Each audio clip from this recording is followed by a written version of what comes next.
It's funny what your brain remembers when it's imploding.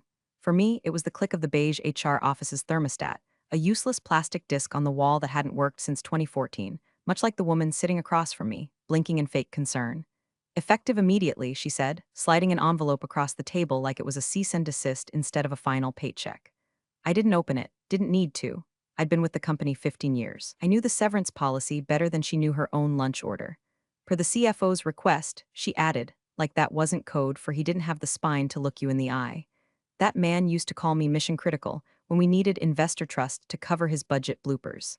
Now, now I was being dismissed like I was a typo in a footnote, and then came the part that will be engraved on my molars when I'm gritting my teeth in the retirement home. Will control the narrative. That's when I knew they had no idea what I really did. They thought investor relations was just press releases and pretty charts. They thought I'd cry, beg, maybe even cause a scene. But I just smiled, a slow, eerie smile that made the intern outside flinch. Oh, and while I have your attention, 97% of folks listening to stories like this don't actually subscribe. That's like eating all the chips and leaving the bag on the floor. So if you enjoy office drama, sweet vengeance, and corporate chaos that smells like stale coffee and crumbling empires, hit that subscribe and tap that like. It seriously fuels the team, and trust me, this story's just getting warmed up. Back to the carnage, I stood. No dramatic slamming of chairs, just the controlled grace of someone who's already 10 steps ahead. The HR rep offered one of those awkward, I know this is hard smiles. Ma'am, what's hard is watching you pretend to be human. Walking out of that office was like walking through a graveyard. Coworkers who used to sing my praises at all hands meetings suddenly found deep spiritual connections with their shoelaces and lukewarm coffee cups. One guy from finance gave me that slow blink of pity I wouldn't wish on a roadkill raccoon. I didn't pack up everything. Just my mug, my nameplate, and one photo of me and my dog from the Christmas Zoom party. What I didn't take was the slim black folder in my bottom drawer, locked with a twist of my old desk key. Inside that folder was the original quarterly report, the one with the real numbers, not the glossed up, spin-dried fantasy the CFO wanted to parade in front of investors, not the surgically edited version that turned a financial hemorrhage into a gentle nosebleed. No, mine had the truth, stripped down and screaming in Excel columns that would keep hedge fund managers up at night, but I left it, on purpose. Let them think they had everything under control. Let them think they'd already changed the locks. Because the one thing about running point on investor relations for 15 years, you don't just write the narrative, you schedule it, you own it, and someone forgot to revoke my admin access. By the time I hit the sidewalk outside, my heart wasn't pounding. It was calculating. And my smile, that wasn't grief. That was the smirk of a woman who just realized they didn't fire her, they freed her. And now the countdown had started. The walk from HR back to my office felt like moving through a wax museum where all the figures just discovered shame. Every head turned, then turned away faster than a politician caught in a Craigslist tab. Even my favorite intern, Sasha, the one I trained to color code stakeholder notes like a damn savant, suddenly became fascinated by the contents of her empty coffee cup. I didn't cause a scene, didn't yank down the mission statement poster or scream about betrayal. That would have given them too much closure. Let them stew in the silence. My nameplate was already gone from the door. Efficient little vultures. Someone must have scraped it off the minute I entered the HR tomb. In its place was a peeling strip of duct tape with the word transitioning scrawled in Sharpie, like I was a budget spreadsheet being phased out. Inside my office, nothing had been touched. Air still smelled faintly of cinnamon gum and printer toner.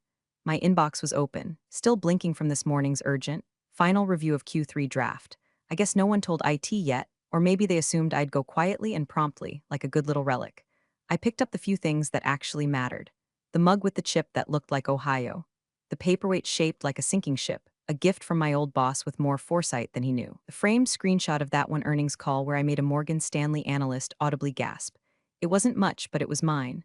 Then I opened the bottom drawer. My hand hesitated just a second over the folder. Thin, black, nondescript. Inside, the unedited quarterly report. Raw, brutal, factual. The numbers were ugly in a way makeup couldn't fix, especially not the kind of corporate cosmetics the CFO was applying. $48 million in outflows that didn't trace to any project. A little line item called unallocated special consulting that had all the transparency of a swamp at midnight. I stared at it for a long moment. My fingers almost moved to take it, but no. Let them forget it's here. Let them assume I took everything. Let the poor soul replacing me open that drawer in a week, expecting thumbtacks and post-its, and find a financial pipe bomb with a timestamp. I shut the drawer, turned the lock, slipped the key into the small envelope I'd left on the desk with a post-it that read, in casual cursive, just tying up loose ends.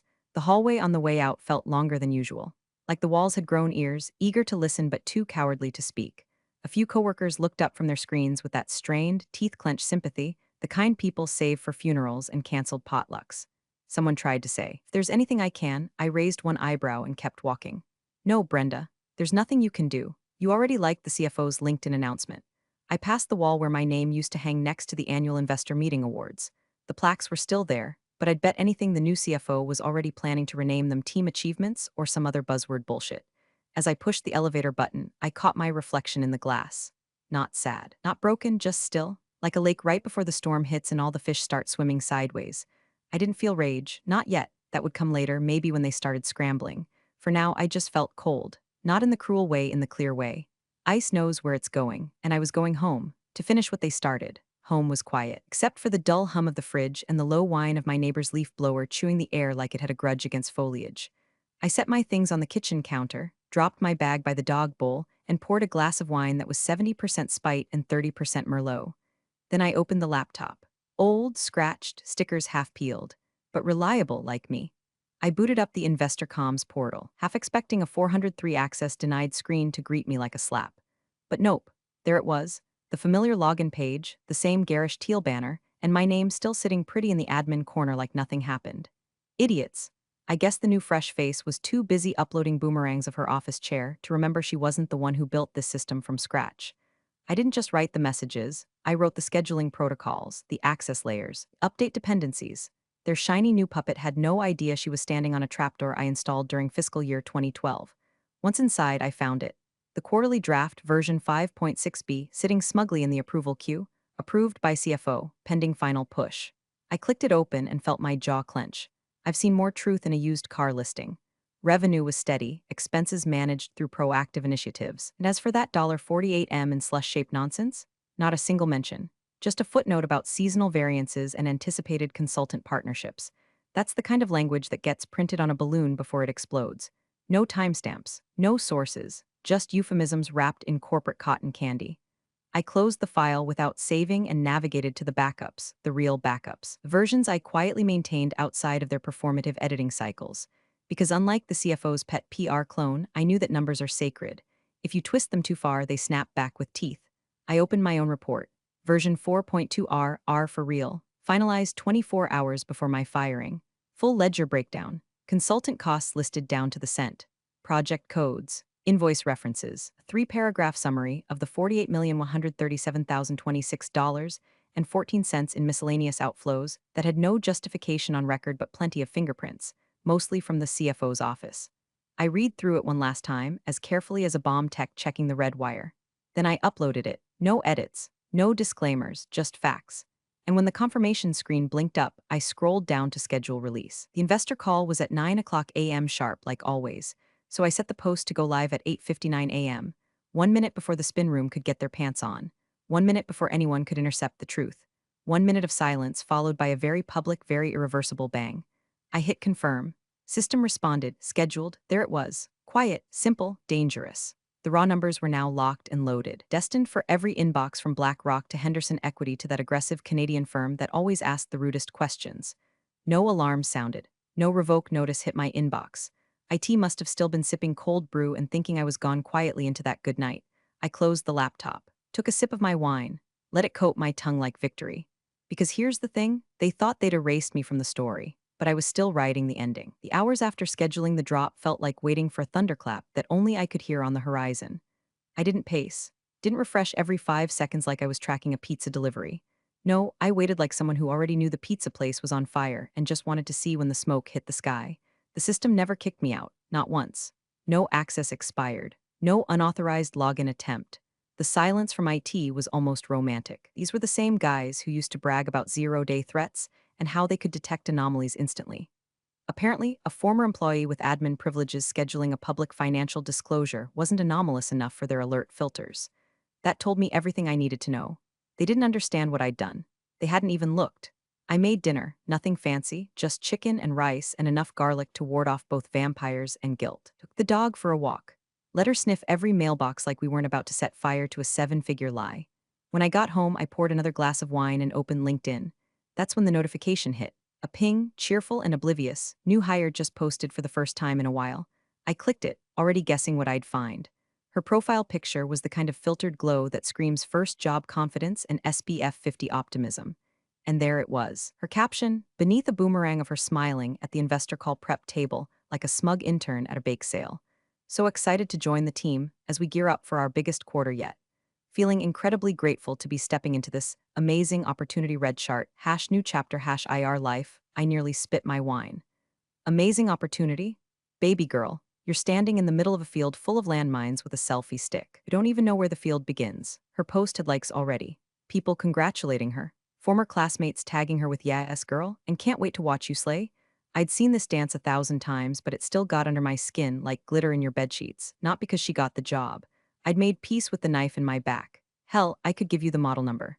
No, what stung was the smugness. Parade of borrowed confidence from a company that thought institutional investor management was a vibe and a ring light.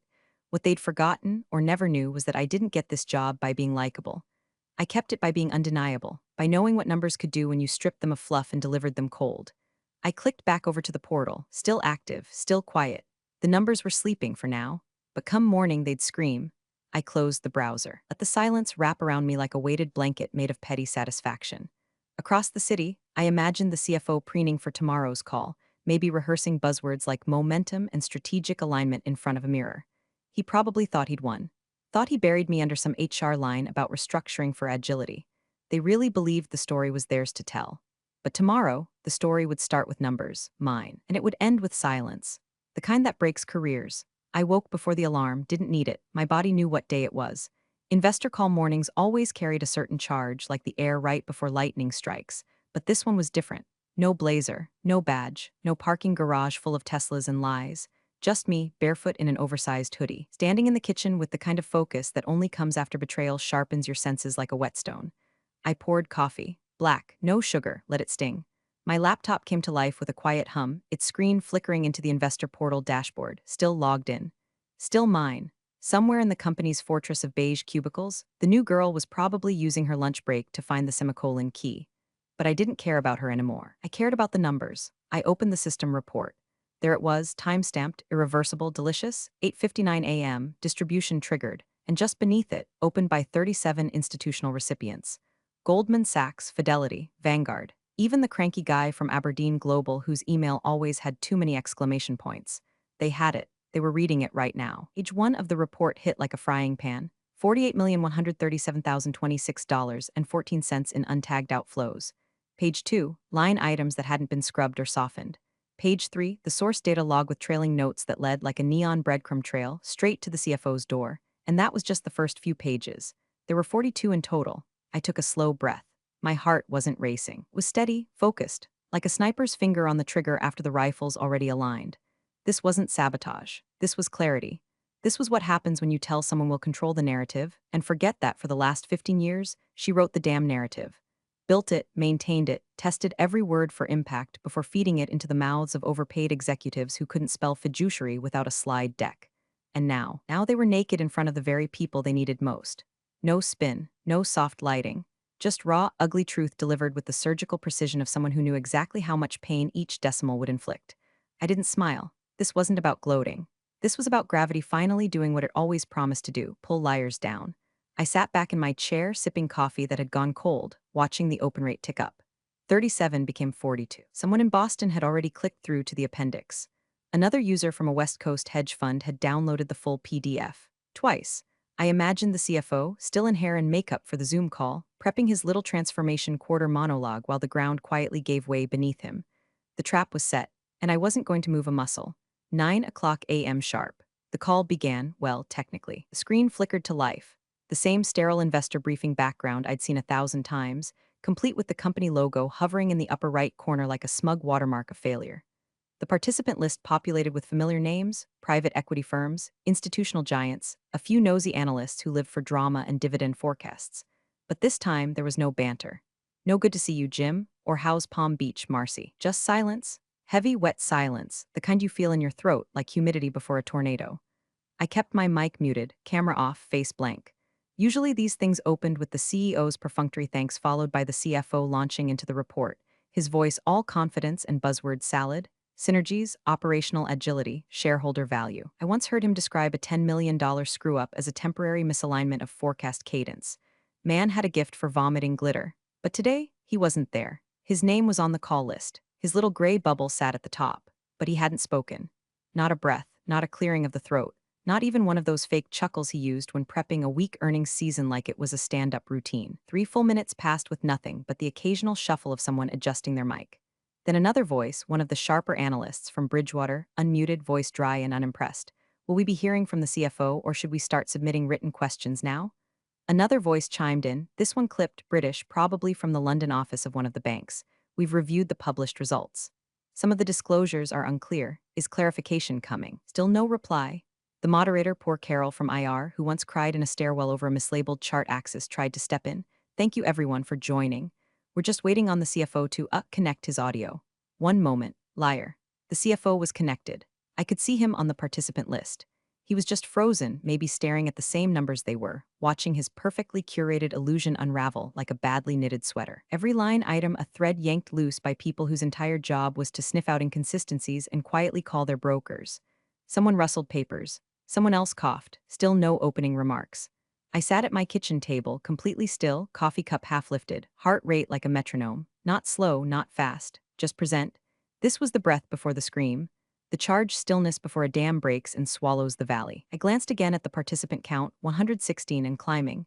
They were all there, watching, waiting, refreshing PDFs, comparing this quarter's report to last's, reading between the numbers, finding the cracks, and the man responsible for explaining them speechless. This wasn't just a tech delay or a muted mic. This was fear, paralysis. A man faced with the truth he couldn't spin, and an audience trained to spot the blood in the water. And I was the shark in the deep, smiling in silence. A soft chime announced the arrival of another participant, probably some late hedge fund goon who'd just finished skimming the report and wanted front row seats to whatever this was rapidly becoming. Still, the CFO hadn't said a word. His little Zoom bubble remained gray and silent, taunting the rest of the panel like a drunk uncle passed out at Thanksgiving dinner. Then finally, someone spoke. Not Carol, not the CEO, not even the stammering head of comms trying to buy time with we're experiencing a few technical hiccups. No, it was him, the chairman. His voice dropped like a guillotine. Can someone please explain why our official release says $48 million in unexplained outflows? No inflection, no panic, just ice, the kind of corporate tone that follows firings, settlements, and polite threats involving federal auditors. And then nothing. Absolutely nothing. 60 seconds passed, then 70, then 90. You could almost hear the realization crawling across the room like a spider across silk. This wasn't a glitch. This wasn't an intern screw-up. This was real, permanent, published. They'd posted the wrong report, except it wasn't wrong. It was just true. The CFO was still silent. I imagined him sitting in his office, fingers hovering over the keyboard, wondering if he should fake a Wi-Fi outage or just pull the fire alarm. The man once held a 30-minute earnings call during a market crash without blinking, but now, faced with an actual number and a simple question, he folded. All those years of swagger, all those metrics manipulated into magic tricks, dissolved under the weight of one unspinnable line item. I watched it unfold from my kitchen table, spoon deep in a tub of Greek yogurt I wasn't even tasting.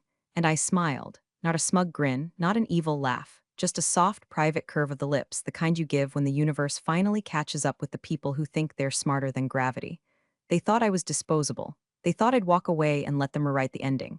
But I didn't need revenge. I just needed the truth to be loud enough. And right now, was echoing through every Bluetooth headset on that call. 2 minutes of pure, career-ending silence. The longest 2 minutes of that man's life, and the most satisfying of mine. The CFO finally unmuted himself around the 2:03 mark, and his voice cracked like a dropped wine glass. Yes, thank you, Chairman.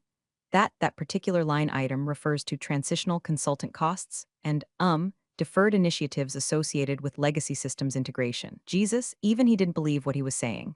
You could hear it in the way he paused between buzzwords, trying to build a parachute out of jargon mid-fall. I'd heard better explanations from teenagers caught sneaking out after curfew.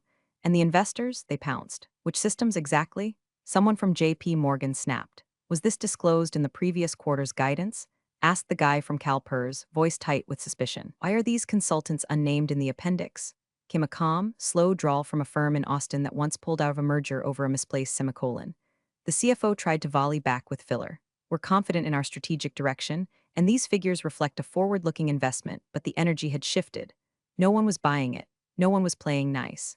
He started reading directly from a document, probably the fluff draft he thought had gone live. His voice stumbled, words misaligned with the numbers staring everyone in the face. You could almost hear the spreadsheet tabs opening in the background, the frantic math, the flipping through last quarter's call notes, people connecting dots that should have never been on the same page. I toggled to the market feed. The stock had dipped 3% within the first 5 minutes of the call. By minute 10, it was down 6.4%. Not crashing, not yet, but slipping like a car on ice, tires spinning, no traction in sight. I took another sip of coffee, now lukewarm and perfect. There was a strange calm in my chest, not adrenaline, not revenge ecstasy, just peace. This was it, my part was done. I wasn't some shadowy hacker. I hadn't planted viruses or doctored files. All I'd done was stop protecting them. I let the numbers speak.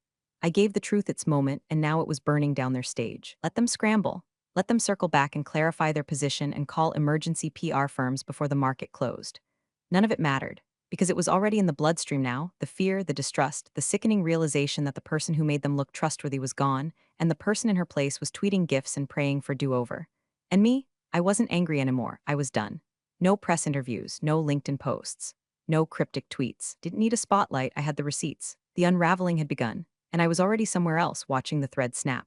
Apologies, a new voice cut in, deep, composed, and carrying the weight of someone who controlled entire retirement funds with a single sentence. This is Stephen Blackwell, representing our institutional clients holding approximately 12.4% of the float. Every other voice vanished. We'll be taking this discussion offline. Just like that, the air got vacuumed out of the call. It was a line you didn't come back from. Not a request, not an invitation, a verdict. It meant lawyers. It meant boardroom doors closing hard. It meant someone in that office was about to be offered early retirement with an NDA stapled to it. The CFO muttered something about happy to clarify offline like a man watching his own obituary being drafted. The screen stuttered, cameras froze, and then, as if the platform itself wanted to be done with the whole mess, the call unceremoniously ended. No closing remarks, no thank you for your continued trust, just a pixelated cliff where a company's credibility used to stand. I sat in my kitchen, letting the silence settle. My coffee had gone stone cold, but it didn't matter. I refreshed the market feed with one hand, barely blinking, and there it was. Ticker halted. Reason, pending material disclosure. Those 4 words were a death knell in corporate speak, the SEC equivalent of sirens in the distance. Somewhere in that office, phones were ringing. HR was scrambling. Lawyers were blinking at screens, and Carol from IR, probably crying into her HR-mandated ergonomic keyboard. They'd figure it out soon enough that it wasn't a leak, not a breach, no angry email or messy whistleblower letter. It was just me, doing what they hired me to do, tell the truth. They told me they'd control the narrative, that they'd decide how the story would end, that I was replaceable, forgettable, part of a strategic shift. But the numbers didn't forget, and neither did I. This wasn't a revenge story. It was an audit, a final line item that couldn't be moved, massaged, or buried in consultant fees. I closed the laptop, leaned back, let out a long, slow breath that felt like an entire fiscal year exhaled. Let them try to spin this. It's already written, and this time it's permanent. Big thanks for watching, you sneaky seniors. Subscribe to keep the coffee pot brewing revenge. Your ex-colleagues won't know what hit 'em.